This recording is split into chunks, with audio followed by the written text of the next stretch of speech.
Hello, guys. We are back after a short break. Hope you had time to refresh yourselves, have some drink, some coffee. We have a second panelist. We have three keynote speakers today. This is the second one. I would like to introduce him to you very briefly. His name is Lowrie, and he works for Microsoft. I mean, a lot of people work for Microsoft, but he has quite interesting position. He is a workplace product manager. And in the next 30 minutes, the next half an hour, he's gonna tell you about the workplace of the future and how it's gonna look like. Doug, hello. Hello. The floor is yours, please. Oh, no, wrong one. Okay, hi. So I'm Doug Lowrie. I work at Microsoft, Global Workplace Strategist, and my job is quite cool. I get to look at the evolution of our workplace strategy globally. There are two people like me in Microsoft. We've got 120,000 employees at Microsoft, and my job is to make sure they've got a great workplace to come to work in. Between myself and my colleague Matt, he takes the engineering half of Microsoft, all the product developers, hardware engineers, software engineers, etc. I take all the operations, the sales, customer services, those types of organizations. And my job is to evolve our workplace program, to keep up, and to sometimes try to stay ahead of where our business model is moving to. So, we have a workplace strategy called Intelligent Workplace. To give you some background about Microsoft, we've got 49 million square feet of space around the globe, 775 sites in 121 countries, and as I said before, 120,000 employees. So our breadth and depth is pretty large, and because of that, the way that we use technology, the way that we view the future has to be quite robust, and in Microsoft, everything runs on data. You have to be able to prove it. So we have this program, and we've evolved that program over the last 15 years. It used to be called Workplace Advantage, now it's called Intelligent Workplace, and it's really to suit the changing times that we had. So how do we look at the future?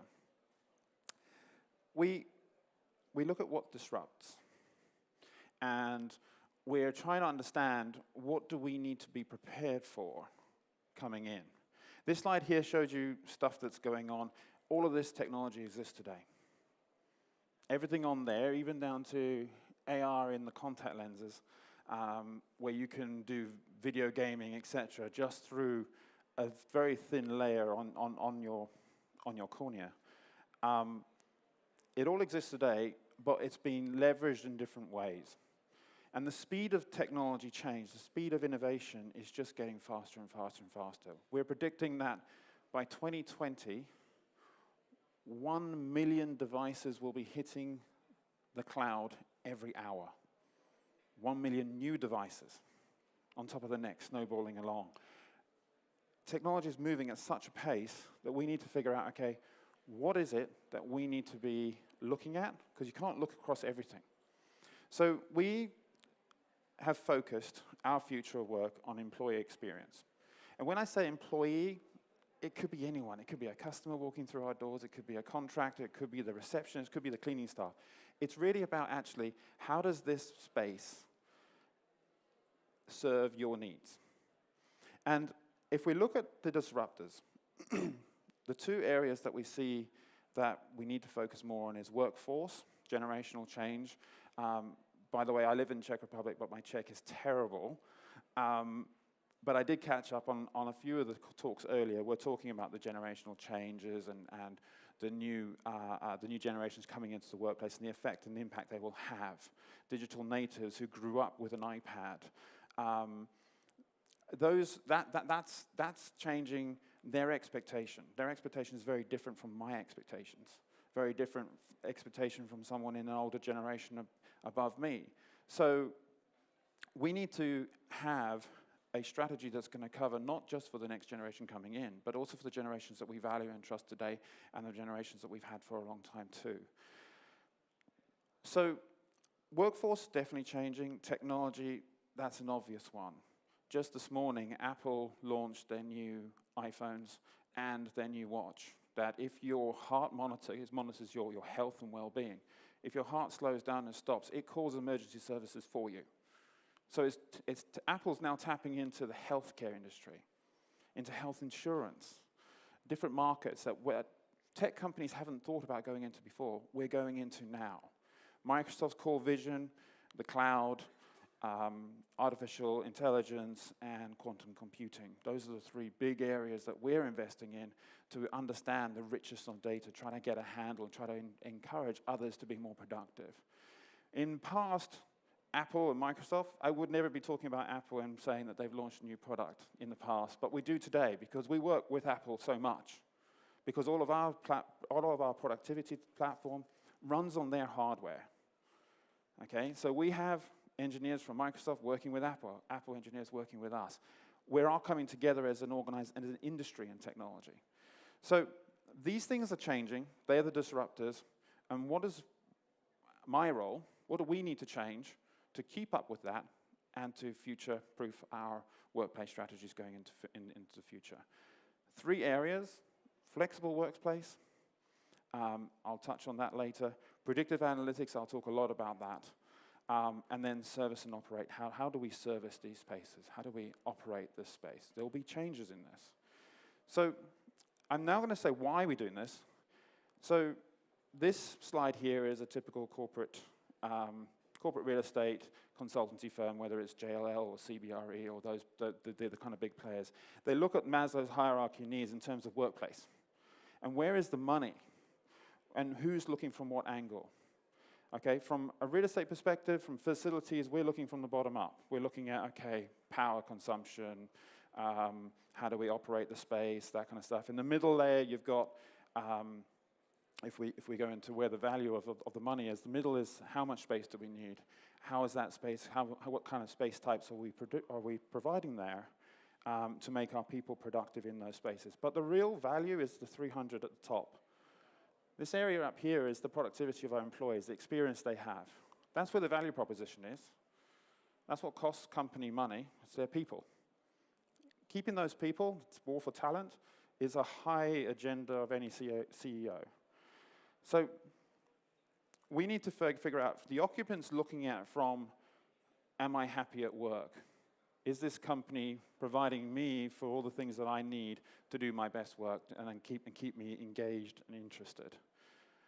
Real estate are looking at, okay, how much consumption are we having on power? How much are we keeping the toilets clean, etc. There's kind of a gap between those two, and we look across that and see, okay, if we're looking into the future, we don't just want to look at how we operate and service the space. We want to look at, is the space efficient? And then actually, is it productive for our people?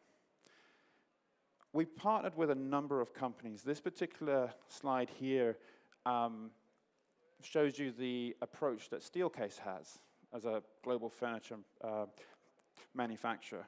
We partner with a number of global furniture manufacturers, but in terms of our vision and our research into future workplace, we have partnered with Steelcase on this particular way, and we like their approach that we need to understand from a user's point of view, what is it that user needs when they come to work? From a chooser's point of view, that's more like the real estate people. How do we choose to operate this space? For example, do we buy one type of chair because it's easy to manage the stock of it? Is it easy to fix one when they break so we've got spares and stuff like that? But we also know that the users, that one chair may only satisfy maybe 60 to 70% of our users. What about the 30%? What about the people that doesn't fit for? So as a chooser, as a service systems, we need to make sure that we've got a really wide range of products and how we operate in the space, that we're making it accessible for everyone. And then from an organizational, this is where you get that 300 piece. It's not just about the physical space. It's also how as a company, do we enable our employees? Do we get rid of bureaucracy? Do we give our employees autonomy? Do we allow them to work from anywhere? Do we manage them by their outputs and their impact rather than on whether they're in the office or not? So those are the control mechanisms from an organization. We like the way that they've used the user-chooser organization model here, and it's allowed us to think about our future workplace strategy to make sure we're covering all of those areas. So I want to go a little bit deeper into what we do today and then where we're moving to. So today we're big users on data in our workplace strategy group. We need to understand how our space is being used. We need to know utilization. The trick is we've got 49 million square feet of space. I would love to just flood it with sensors. I was looking down, there's a company over there that's got a nice sensor that counts how many people are in a room.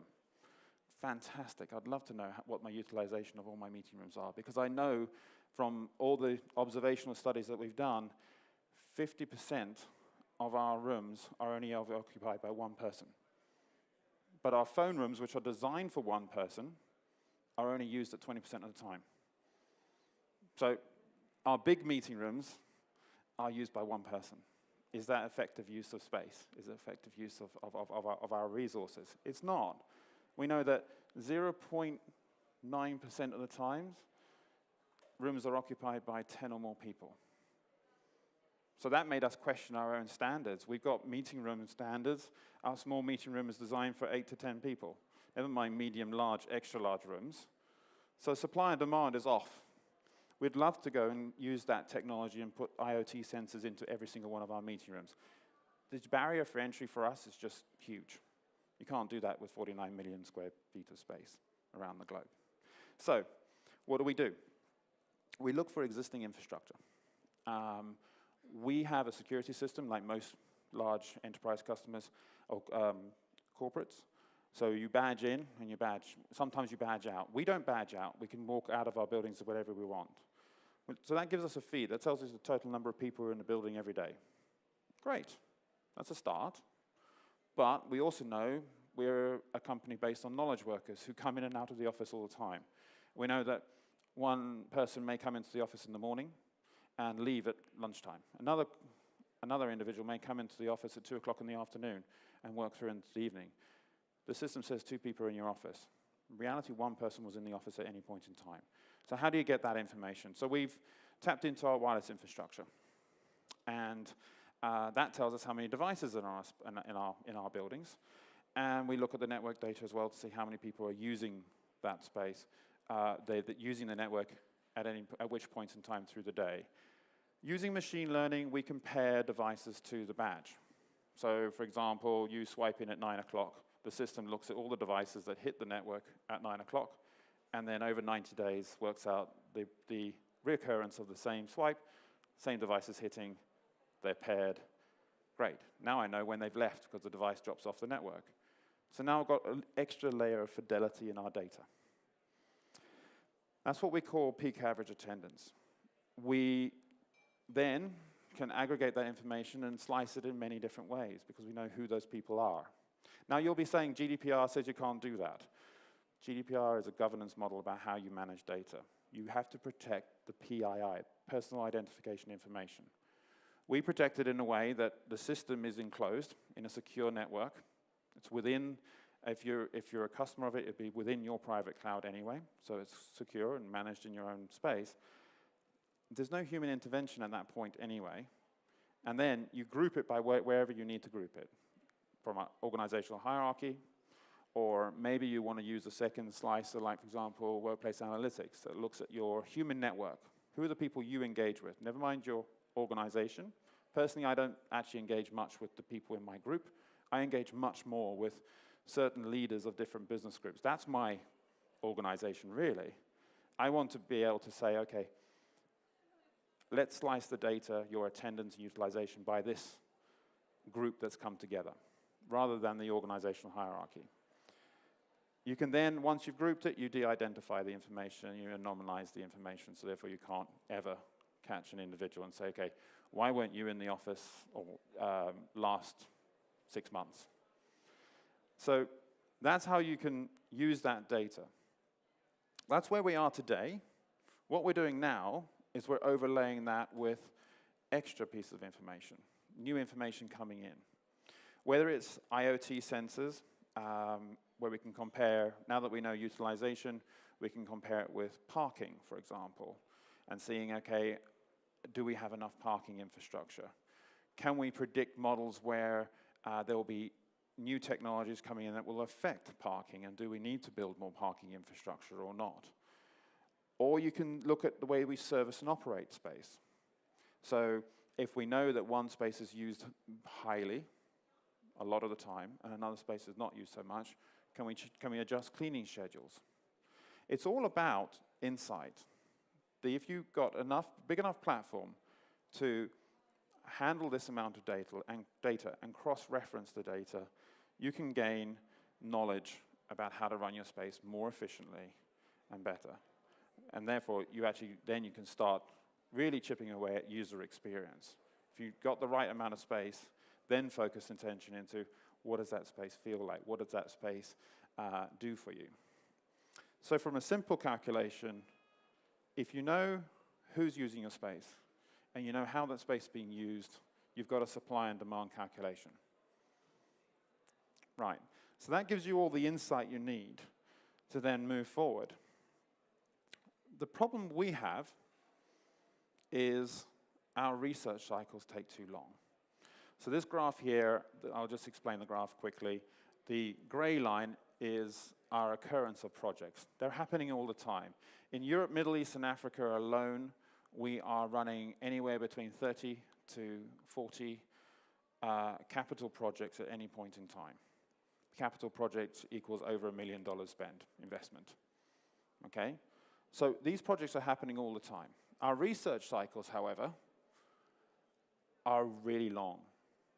To date, they've been like 2 years to go do all the research, gathering all the information, doing time user observations, etc.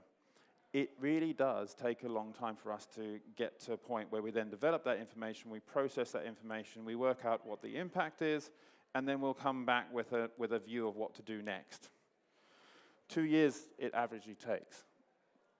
What we want to move to is by enhancing our view of data.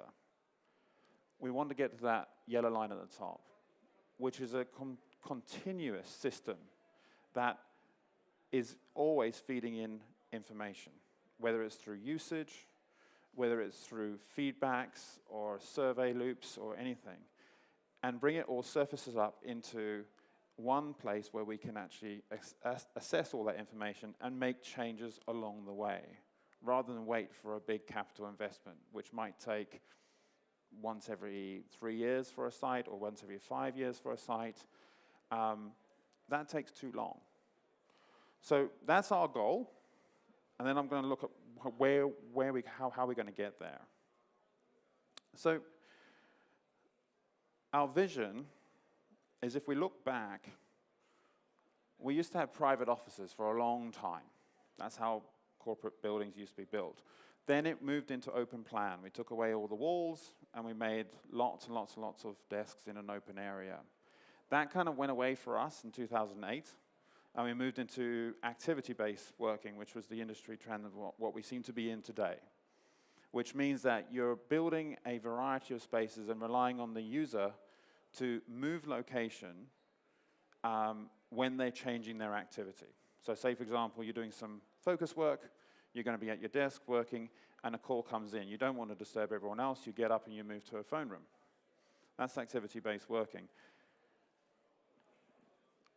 We're kind of predicting the end of that is now, because the expectation from our users is they don't want to have to move. They think the space or the environment should be good enough that they can do any activity they need to do, because the speed in which those activities change has speeded up. Previously, you may have had 3 or 4 conference calls through the day. You knew when they were going to happen. You can plan your day accordingly. You can move around the space. Today, the speed of innovation, the speed of the way that we're doing businesses keeps increasing, and we're doing more work on the fly than we ever used to do before. So we can't necessarily control where we have to be around the office. And our employees are expecting that the office should be responding to that particular need. Whether it's that we change the ambient levels of noise or acoustical dampening in that space if a phone call comes in, so that you can actually, there are active systems out there now which will notice when a conversation is happening in this location, it'll raise the ambient noise over here so that these people over here don't get distracted by this conversation. So we're looking for flexibility in the workplace, whether it's through movable partitioning, whether it's through the design and the types of furniture we pick and choose, whether the user can move it themselves. Can the user really actually change that environment? Rather than what we've always liked to do is we like to build things in a very structured and fixed way because no one's going to mess with it. It's really interesting because we've actually got in Puget Sound, which is our headquarters of 120 buildings, we actually have a furniture reset team who go around every night and they reset the rooms. They go find the chairs that were stolen from the meeting room and put them back. And then I'm thinking to myself, well, hang on a minute. That chair moved there for a reason. The individual needed the chair over there. But you keep coming back and move it. It's like a little cat and mouse game. Every night, the people move it back. And every day, the users move it back there. So why don't we just put 2 chairs in? But where's the data source to say that that's actually happening? That's what we're looking for. We're looking for that level of intelligence and vision and insight to say, we've got a problem here. We need to put more chairs in, okay? So this is what we're talking about, intelligent workplace. And the things that we're going to leverage is like new technology. We're looking into, for example, the way we are securing our space. We have lots of very, very big physical barriers. Security love to put barriers up. Our security team don't. They want to take the barriers away. They want to use facial recognition to understand who's coming into our space. A very frictionless entry. They can even work out it's you by the way you walk with the gait that you have, whether that's my walk, so that's got to be me. And then they'll monitor and track where you're going in the space. If you get too close to a space you're not meant to be, they might intervene. So security is coming up with new technologies around that as well.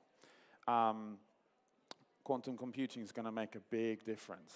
We're already hitting challenges because the volume of data that we track, I spoke earlier that we harvest the security information and the wireless information. Every wireless AP in 49 million square feet of space, churning through data on an hourly basis, sending it into our servers to work out all the machine learning algorithms that give us our utilization number every day.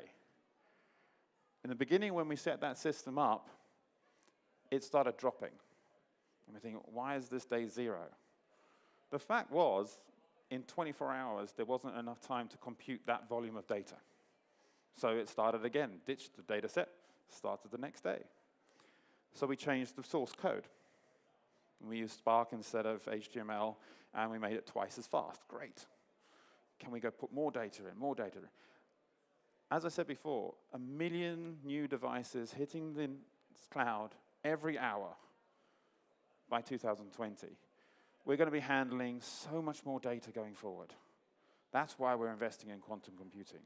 We want to see if there's something faster that we can handle this immense, rich data set to bring in this intelligence. The data points that we're using, we could use performance data. So from the HR systems, every company measures their performance of their employees, whether it's through their impact, their deliverables, etc. If we handed that data and said, okay, this team over here is performing really well, and so is this team over here, but this team are not. Is there a trend in that equation that says, are these 2 spaces anywhere alike, and is there anything different from those 2 spaces than this space over here? What can we learn from that? Can we say, okay, well, this space actually doesn't have this X, Y, and Z types of functions? Right, is that a reason why that team's low performing? So there's always been this conversation in most of the conferences that I go to around, can you measure productivity? It's like the silver bullet. You really can't, because it's got too many variables. But with this insight and this level of data, you can make some pretty good guesses. And you can really look at those trends over time and say, okay, these are the attributes that are commonly paired with high-performing teams. Let's understand why that is, and then maybe build more of that rather than what's over here. So that's why we're using new and more data points. Future design tools, we're working with companies who are developing design tools such as digital twin, where we can test a scenario in a virtual situation and then pull all the different levers and see what the outcome would be. Is this an effective, productive workspace or not? And we can do that over 1 million different variations at the push of a button. A little bit more complicated than that, but really in a very safe virtual environment that we can run thousands of different computations, thousands of different configurations that allows us to test in a very fast, agile way. We use generative design as well, so that then we can say, okay, with all these elements and taking into account the sun pattern through the sky and the orientation of this space, etc., what would be the best layout for that space? So those are there's new tools coming out that are doing this. We also are actually working internally in Microsoft to add and contribute to the products that we sell. So the algorithms and computation, which I was explaining earlier around how we measure utilization by taking the security information, the wireless information, etc., we've actually baked that into the new Azure tools that are coming out to market in 2 weeks' time, actually, to the public anyway. That's really a platform as a service, because that platform, what we've discovered is that we have to make all of this information, all this data compatible. Therefore, you need a platform to bring it all together in, like a large data lake. That's what the new Azure tools are coming out onto the market, and we're very proud that we've, from a real estate organization, have actually had an input into a product going to market for Microsoft. That's a big thing for us. So that's where we are looking at and judging and guessing what's going to come next. We believe that flexibility is the key in terms of the physical space, and we believe there's so much more that we can do with data that will allow us to harvest intelligence and insight to really start planning new and great spaces. So the why we do that, we think that it's going to be more efficient, more effective for the way that the space is put together. We think there'll be economies that we can make. We typically, when we looked at and we got access to the utilization data, we realized that we were overbuilding space by anywhere to 20%. That's a big number for Microsoft. Even if you look at a normal organization's got 10 million square feet of space.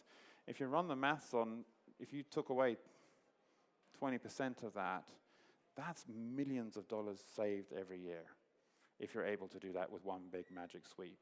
We can't, we'll chip away at that. But this insight gives us real good efficiencies. Accuracy. Accuracy is brilliant because we can actually have a conversation around data.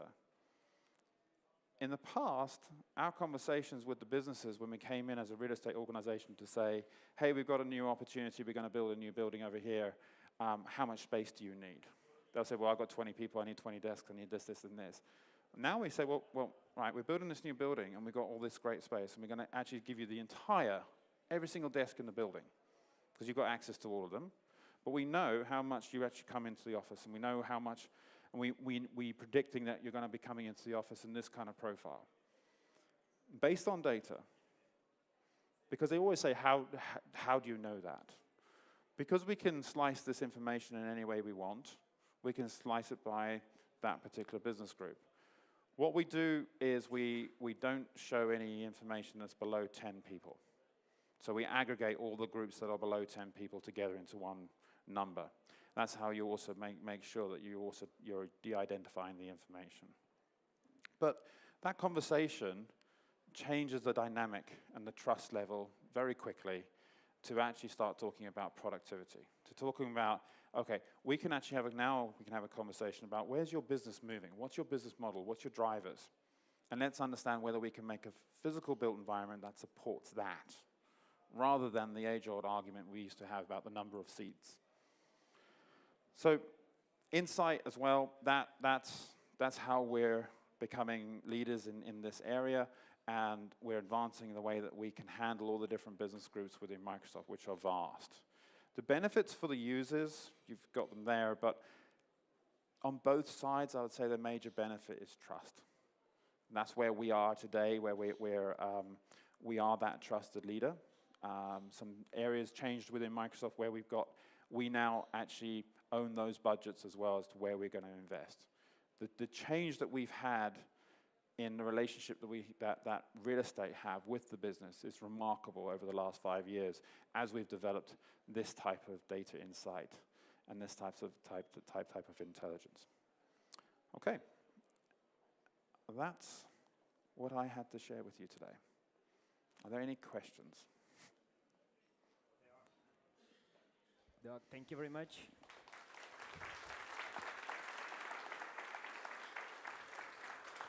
Well, I hope there will be some questions. Oh, there are. You're going to have to translate that. I will do that for you. I'm just checking which one is the last panel because it's all together. Yeah, okay. There is a question. First one. Does WELL certification fit into your workplace strategy? Yes. In what sense? So within the real estate structure and an organization in Microsoft, we have various different groups. My group is workplace strategies, where we understand the way that people use space and then what space we're going to go build. We also have the Center of Excellence. We fit into that overarching organization, and within that, we look at well-being. We're connected with HR in terms of running that. Sometimes we drive it more than HR drives it, but we do go through those areas. We look at other accreditations like LEED and BREEAM and those types of certifications. That's the word I'm looking for. And then it's a project-by-project basis. What really works? What works in that culture versus another culture? Do I say we're complying with WELL in every single project? No, I wouldn't say we do that. We do where it makes sense, and we pick and choose what is going to benefit that particular business or not. So, for example, in Prague office we've got an interesting, we converted one of the meeting rooms into a child's room. So, enabling parents to bring their kids to work, because sometimes you're just going to be in a fix where you don't have childcare, etc.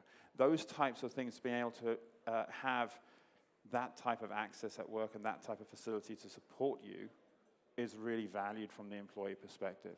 In the same way, we look at the types of food that we offer in our buildings, whether it's through the restaurants, whether it's through the free vend food in the hub spaces that we have, or the services that our HR people give as benefits to our employees as well. Mm-hmm. Food topic, I'm quite interested. How do you work with food in your office? I know you have free lunch. It is. No, I heard it is once a week. Sometimes not. It depends site by site. So in Puget Sound, which is our headquarters in Seattle, it's not free, but our restaurants, of which there are numerous across the campus, the food is fantastic. So we concentrate on quality. We bring in local supplier, local produce. We work with the farmers in the areas to make sure that we're actually using food that would normally be thrown away because it's misshapen, etc. We have a separate food program that actually goes and looks for that. It makes sure that we're actually being corporately responsible for the environment there too. We hire we specifically look for people who whether they're disadvantaged or underprivileged or disabled in any way, and we have a program that brings individuals who ordinarily wouldn't be able to work in a normal job, we will support that community and we will support those people to work in our buildings and give them tremendous satisfaction for job satisfaction, etc. as well. So our food industry is built in that way. We do a lot of hydroponic farming on site as well. We have that in our workplaces where we grow a lot of our own vegetables and salads, etc. as well. Doug, I would like to get back to one of your slides. You mentioned that you emphasized the design rules. That's important. Could you expand a little bit the design rules, what you mean by that, how it works? Yeah, so we have a design language that's centered around human beings. So rather than what you would have expected from Microsoft maybe 15 years ago, that everything's blue flashing lights and very white stark architecture, we build environments that are appropriate for human beings, comfortable, natural materials, whether we have greenery in the office as well. There's a lot of work on biophilia about how much vegetation should you have in the office? Should you have access? Should you be able to see running water, for example? Those are areas of research that we're investigating and working out. What can we bring into our standard design principles that we can demonstrate the value for that to our people to get a really comfortable space to work. We spend most of our lives in the office. It's a sad fact, but it's true. It's our jobs to make that as comfortable as possible, make it natural and pleasant. That's what our design language is built on. Okay. One more question. There is a question. Will you have treehouse meeting rooms Someone's in been your to region? Redmond. Interesting. Yes, it's a hot topic. Our CFO really hated the treehouse idea, and then finally gave in, and we actually built them, and we love them. It's made by the treehouse guy as well. His guy's built this business on building these fantastic tree houses, huge things. And in Redmond, where we are based in a very wooded area with lots of these beautiful old cedar trees, we've got these tree houses, and we have meeting rooms in them, etc. And they're situated between our buildings. Very beautiful. We don't have such big campuses in the EMEA region, but we do have outside huts and stuff like that in the places where we do have large campuses with multiple buildings. So we have that in the UK. I don't know if we'll have a tree house in Prague. That's a shame. Well, let's move on to the next question then. How do you obtain data that cannot be presently extracted from existing data sets?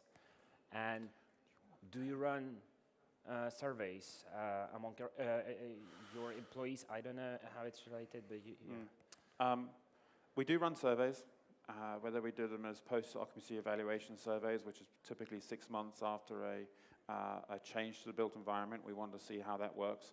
We have a yearly pulse survey for all employees, of which we have a few workplace questions in there. We have a facilities survey that goes out yearly as well. We've put a few questions in there. And then we'll do time utilization studies with panel and workshops with the leadership in those teams when we're trying to understand that business a bit more. So yeah, we do leverage surveys. We're also looking at pulse surveys, which are very fast and quick. We find that the responses to surveys is very low. Depending on where you are in the world, it gets even lower. In Asia, the response is typically around about less than 10%. And to make it statistically viable, you really got to get above that 30% mark. So we're not doing well with surveys. The poll survey, which is for all employees, everyone fills that one out. So we get some good data from that. But the other ones, you really got to take that with a pinch of salt, because don't forget that most people who are responding to the survey have got something to say negatively. People don't normally fill out a survey and say how great it is.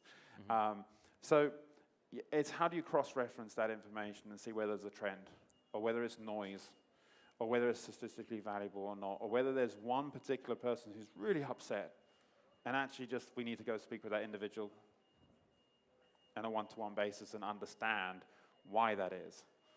So we take our survey approach very seriously. We pick whether that the results have value or not, depending on the statistical relevance. And then we engage more, and we do communicate a lot with our employees. We have various different groups of employees who sit with us on a regular basis, and we bounce ideas off them. They give us their ideas, their thoughts, and we have a very good relationship with our employees. Yeah.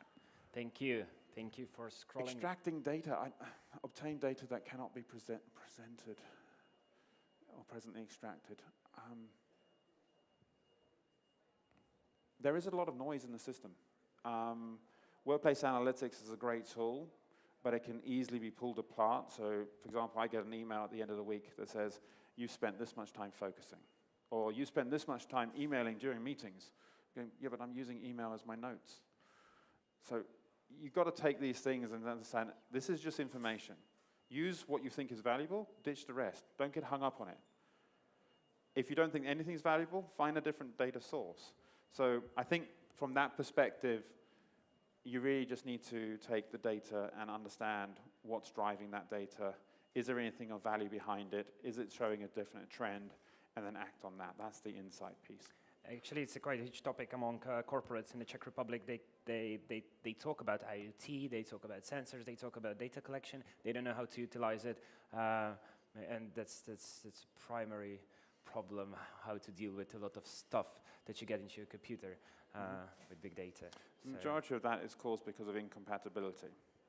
The two systems are disparate and they haven't got the same level of information behind it. So you're comparing apples and oranges. So more integration is needed, right? It's more integration and compatibility. I think the new tools that we're bringing and others are bringing to market as well, I think that compatibility will start to be coming through in the platforms that we use as our productivity suites. And that will allow us to then look at true comparison between information to see we're understanding a trend in this area. Is that trend replicated in this data set? Rather than saying, is this number equaling this number, is the insight from that data set comparable with that insight? Right. So it's taking a step back and not digging and digging and digging to find fault. It's to take what trend are you seeing, what knowledge can you gain from there, and is that supported by a different data set, rather than trying to get the two into one system. All right, let's move on to the next one. How does office furniture concept look like in Microsoft globally? Do they all look alike? Do you recognize when you come in? And so when we look at utilization, we know how much a space is being used. So we know, for example, if there are 100 people coming into the office, approximately 70 workstations are going to be used at any point in time. So then we'll say, okay, so that's the utilization relationship between attendance and that particular space type. We have that relationship for all of our space types, and therefore we can compute and calculate, if we know a population, we know how much space they're going to need and what configuration of that space. So that's how we program space. That's the baseline. We'll then tweak and adjust depending on where it is in the world, or if there's a different business, or that business is going to change or grow rapidly or decline. And then we'll start adjusting that program. We'll build to that. We have guidelines on how we build our space types. There is guidance in there, and there are a few standards. Must have this. But we don't hire the same architectural firm to do all of our 29 million square feet of space. No architectural firm's that big or can handle that kind of volume. So every project will be different. We take that design language, what I was talking about before, to bring the human scale, the natural elements and materials into the space. That doesn't mean that every single site's going to be the same. You're also overlaying what is appropriate in that culture, in that region, in that climate, in that economy, in that business market. All of those factors will have a variation on how that feel of the space is happening. My job is to ensure that there's enough energy in the space, if the building's loaded in the right way, with the right number of people in it that are actually using it. Not the number of people who are assigned to the building, because we know that half of them don't turn up anyway. But so through the data systems that we have today, I handle how much space we need and what type, and then the architectural arm and the project delivery system will come in and overlay it with cultural relevance, economy relevance, etc. So you will not find two Microsoft offices looking the same. But if you put a bag on my head, just close my eyes and just drive me somewhere to some Microsoft office, will I be able to tell? Or they're completely different in terms of... You should be able. That's our goal through the design language, to tell that, yes, it's a Microsoft building. Okay. So what are the traits? How the can I image tell? that you saw at the beginning was one of our recent buildings in Dublin. It's a beautiful building. It was one of the first implementations of the new design language that we're trying to achieve, which is bringing human scale to a very, very, very big building, but also really having lots of natural materials, etc. That's the aesthetic that we are looking for, but it's not one that we'll copy in every single site. It's not a cookie-cutter approach. Doug, our time is over. Thank you very much. Thank you for inspirational talk. Thanks again. Thank you. Thank you. Thank you very much.